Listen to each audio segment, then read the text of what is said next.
আজীব হলাম এই কথা দেখে। তখন তিনি লিখেছেন এই কথা, কোন বাবার কাছে যদি দুই সন্তান থাকে, ছেলে আর মেয়ে, সে যেন মেয়েটাকে পড়ায়, কারণ ছেলে পড়লে ছেলের একা পড়া হবে, মেয়ে পড়লে একটা জাতি তৈরি হবে। সুবহানাল্লাহ। তুমি আমাকে একজন আদর্শ মা দাও, আমি তোমাকে একটা আদর্শ জাতি আর সমাজ উপহার দিব। আলহামদুলিল্লাহ, এবছর আমাদের দাওরাতুল হাদিসে 8 জন মেয়ে পড়াশোনা করেছেন। আমরা পুরাটা বছর চেষ্টা করেছি প্রতিটা মেয়েকে এই কথা শিক্ষা দেওয়ার জন্য যে মা, তুমি আলেমা হয়েছ, তোমার দ্বারা একটা পরিবার চলবে। তুমি কারো মেয়ে, তুমি কারো বোন, তুমি সামনে কারো স্ত্রী, সামনে তুমি কারো মা। মেয়ে হিসাবে তুমি রাজকন্যা, স্ত্রী হিসেবে তুমি রাজকন্যা, ঘরের দুলাল। মা হিসেবে তোমারই পায়ের নিচে আল্লাহ জান্নাত রেখেছেন তোমার সন্তানের।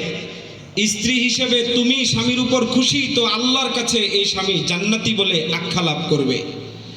সন্তান হিসেবে বুখারীর 1 বর্ণনা, মুসলিমের 2 বর্ণনা, আবু দাউদের 2 বর্ণনা, তিরমিজির 3 বর্ণনা, সবগুলো হাদিস আমি কোট করে এই কথা বলেছি তাদেরকে যে আল্লাহ কন্যা সন্তান লাভের কারণে ঘর করবেন বরকতময়।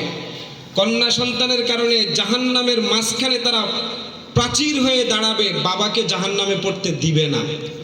যে আমার আব্বা আমার ব্যাপারে যত্নবান ছিল, কপালে ভাঁজ পড়েনি কখনো বাবার। মেয়ে হয়েছি বলে কখনো কপালে ভাঁজ পালায়নি, মেয়ে হয়েছি বলে কখনো তারা আমাকে অবজ্ঞা করেনি। আমার বাবা আজকে জাহান্নামে যাবে না, গেলে আমাকে ফেলে না গে। এটা সহিহ মুসলিমের হাদিস। কুন্না লাহু সিতরাম মিনান নার। এই মেয়েরা জাহান্নামের সামনে প্রাচীর হয়ে দাঁড়িয়ে যাবে।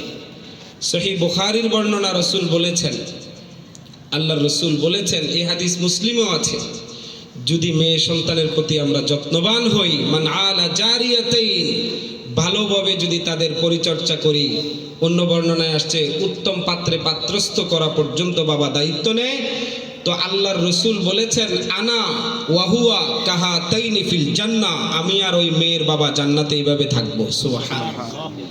আমার প্রিয় অভিভাবক,